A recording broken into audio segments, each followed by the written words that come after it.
एक ठोस वजह और कहानी होती है। महिलाओं के द्वारा पति के कल्याण के लिए रखे जाने वाले पर्व करवा चौथ की भी अपनी एक कहानी है, जिसे स्त्रियां कथा के रूप में व्रत के दिन सुनती है। वैसे तो करवा चौथ की कई कहानियां हैं, परंतु सबका मूल एक ही है। कहा जाता है कि करवा चौथ के दिन व्रत कथा का पढ़ा जाना काफी महत्व रखता है। ये प्रथा सदियों से चली आ रही है और सभी विवाहित महिलाएं इसका पूर्ण रूप से पालन करती हैं। तो आइए मैं आपको सुनाता हूँ कथा करवा चौथ की। अगर आप इस कथा को सुन रहे हैं तो कमेंट बॉक्स में जय चौथ माता लिखना ना भूलें एवं इस कथा को पूरा सुने, जिससे आप इसका लाभ उठा पाए। एक साहूकार था, उसके 7 बेटे और एक बेटी थी। सातों भाई बहन को साथ लेकर खाना खाते। एक दिन कार्तिक की चौथ का व्रत आया तो भाई बोला, आ बहन जीमते हैं। बहन बोली कि भाई आज मेरा करवा चौथ का व्रत है, चांद उगने के बाद ही जीमूंगी। भाइयों ने सोचा कि बहन भूखी रहेगी।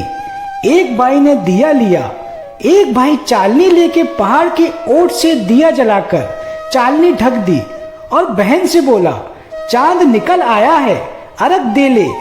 तो वह भाभीयों से बोली, आओ भाभी अर्घ दे दो। भाभी बोली, बाई जी आपका चांद उगा है, हमारा चांद नहीं निकला। तो उसने अकेली ने अर्घ देकर भाइयों के साथ जीमने बैठ गई। पहले ग्रास में बाल आया, दूसरे ग्रास में भी बाल आया, तीसरे ग्रास में बाई जी को लेने वाले आ गए और बोले कि बाई की पति बहुत बीमार है, जल्दी भेजो। जब माँ ने बाई को पहनने को कपड़े निकाले तो 3 बार सफेद कपड़े निकले।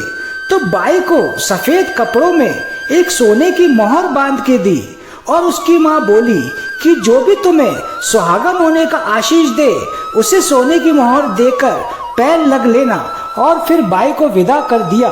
ससुराल के दरवाजे पर छोटी नंद खड़ी थी, वह उसे पाव लगी तो नंद ने कहा, जीती रहो, सपूती हो, 7 पुतों की माँ हो, मेरे भाई का सुख देखो।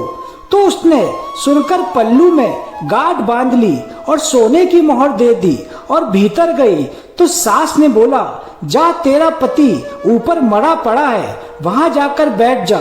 तो वह ऊपर चली गई, वहां उसका पति मरा पड़ा था। वह उसके पास बैठ गई और उसको देखने लगी और उसकी सासू बची कुची रोटी दासी को देकर कहती, ऊपर रोटी दे आ।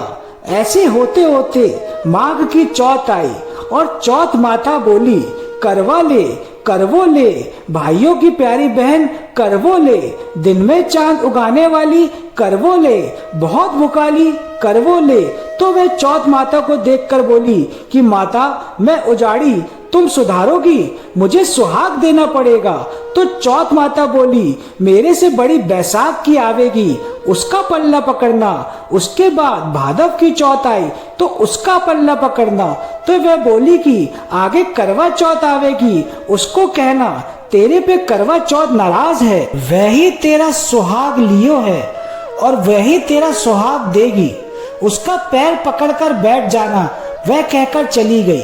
पीछे कार्तिक चौथ आई और गुस्से से बोली, भाई की प्यारी करवो ले, दिन में चांद उगाने वाली करवो ले, बहुत भुगाली करवो ले, व्रत भांडनी करवो ले।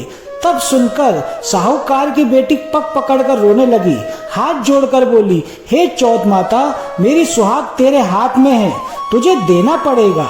चौथ माता बोली कि छोड़ हत्यारन मेरा पग, क्या पकड़कर बैठी है। तब वह बोली कि माँ मेरे से बिगड़ी, अब तुम ही सुधारो, मुझे तो सुहाग देना ही पड़ेगा। तब चौथ माता राजी हो गई और आंख में से काजल निकाला, नक में से मेहंदी निकाली, टीके में से रोली निकाली और चिटीली उंगली से छींटा देते ही उसका पति उठकर बैठ गया और बोला कि बहुत सोया। तब वह बोली कि काय के सोए, मुझे तो 12 महीने हो गए तुम्हारी सेवा करते हुए। चौथ माता सुहाग दिया तो वह बोला कि चौथ माता का उत्साह करा। तब उसने चौथ माता की कहानी सुनी, चूरमा बनाया, दोनों बैठकर चौपड़ खेलने लगे। नीचे से सासू ने रोटी भेजी।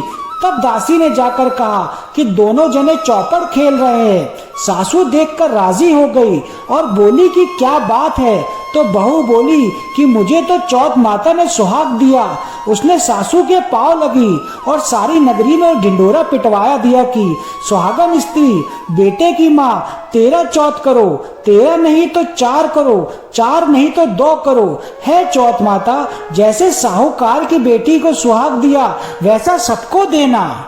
अगर आपको मेरी ये कोशिश अच्छी लगती है तो मेरे YouTube चैनल को सब्सक्राइब करिए, और अगर आप ये Facebook पे देख रहे हैं तो मेरे Facebook पेज को लाइक करिए, शेयर करिए, फॉलो करिए। और अगर आप मुझे उपहार स्वरूप स्टार देना चाहते हैं तो वो भी दे सकते हैं। बोलिए चौथ माता की जय।